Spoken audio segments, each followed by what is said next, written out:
Hello families, I'm here representing the Sudbury Educational Resource Fund, SERF for short. Many families have heard of SERF, but they're not quite sure what we do. SERF is a nonprofit organization that funds grants written and designed by educators from Sudbury Public Schools and Lincoln Sudbury Regional High School.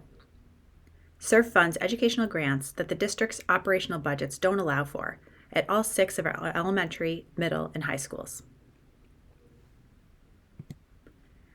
In the last 2 years, SERF has awarded over $83,000 in grants to all of Sudbury schools.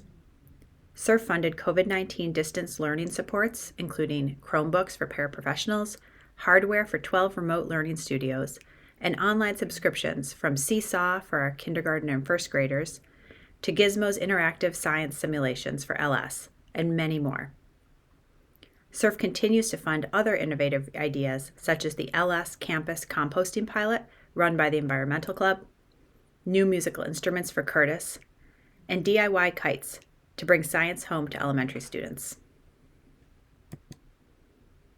In order to support our educators' innovative ideas, we rely on donations from community members like you. Please visit our website, and if you are able, donate what you can. Any amount is greatly appreciated. Thank you.